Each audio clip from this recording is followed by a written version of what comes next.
So innovation is, focus on the secret sauce what you have, right? So what is that makes you unique? Once you are unique, lately I had a conversation, a speech also about exit. It's key. It's key also for your exit, because the one who acquires you wants something that they want to defend, right? So innovation is a great differentiator, and it's key also for the acquisition and the acquirer, right? And look at this.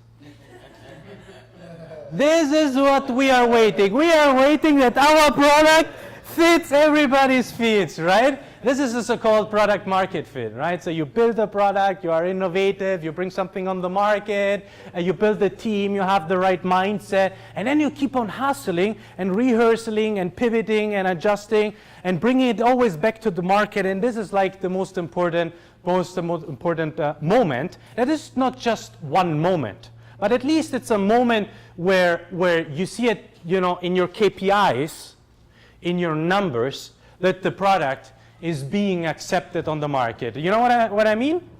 Does it make sense what I'm saying? Yeah. Yes? Okay. So again, what is it that we are aiming once we bring an MVP on the market? Yeah, exactly. Long-term product market fit, right? And that's exactly when it fits. So many times people ask me, do I have achieved my product market fit? Well, just the question alone doesn't make any sense, right? Because you see when your product market fit. And where do you see it? Where do you see it? Metrics, exactly. So you see when your product works in your metrics, right? So just alone the fact you're asking that if you have a product market fit, it doesn't, just reveals that you don't have the product market fit, okay? That's what we are aiming next. Wow! Kamikaze strategy, go to market. Now imagine the following situation. We have hacked a cool product, Tom. We hacked a cool product, Einstein. Okay, we hacked a cool product, okay?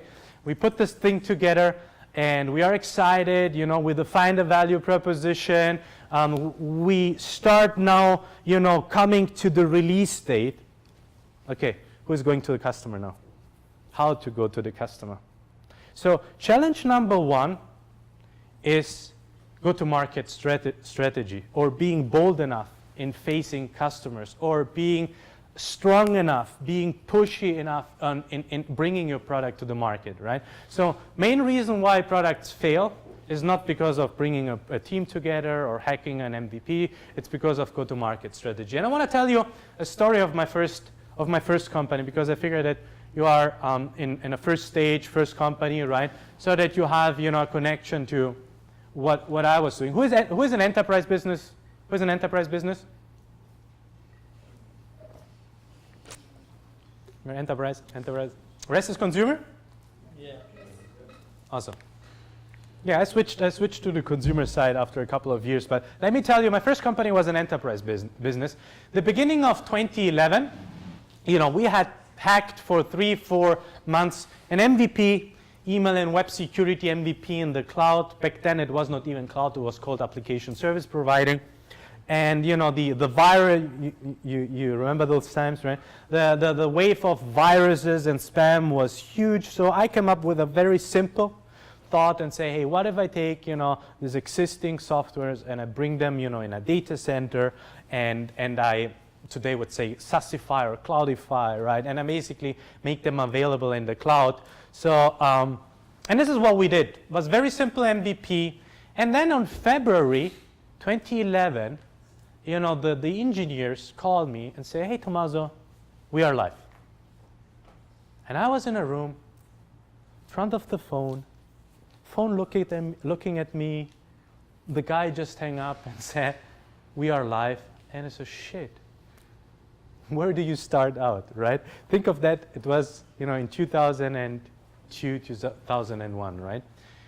And, well, what I did is I took the yellow pages, was in Europe, and I picked up the phone and I started, calling the market. I focused on the small, medium businesses, and I contacted 100 customers a day, I spoke with roughly 15 customers a day. I had 7 qualified conversations and between 3 and 5 webinars a day. And these are real metrics, by the way, still today in software as a service business are still metrics. And that's where I basically started scaling, you know, from 0 to 350,000 seats under management within 48 months.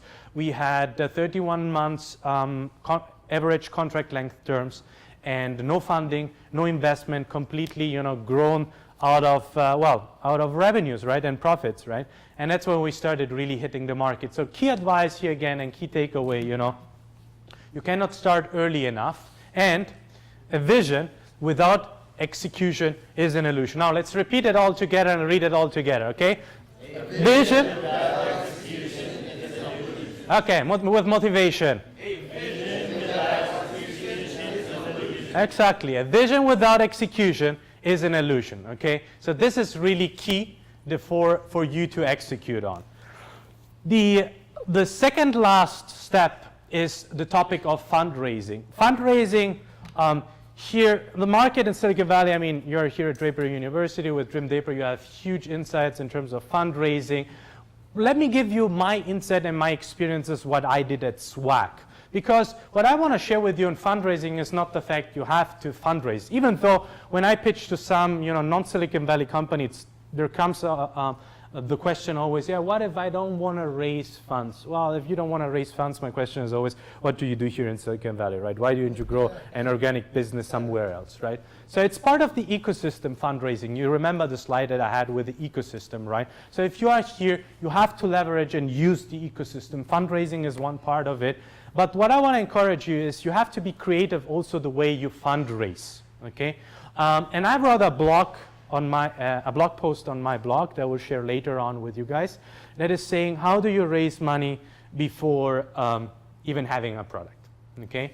And these are my experiences.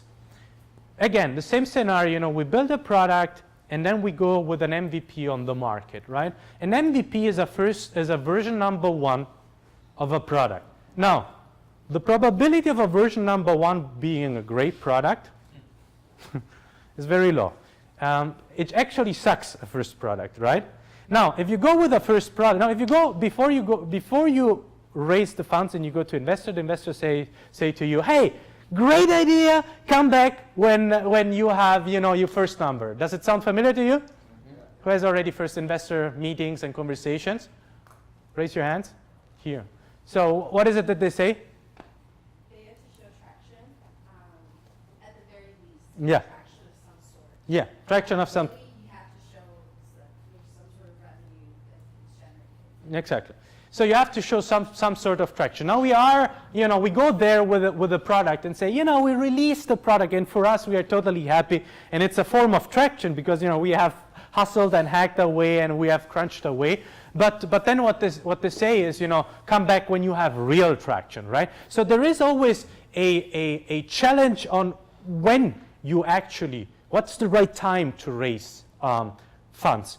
And what I advise is to focus on a very sexy pre-release strategy. And the reason why is the following. On a pre-release, I mean, they always ask for traction.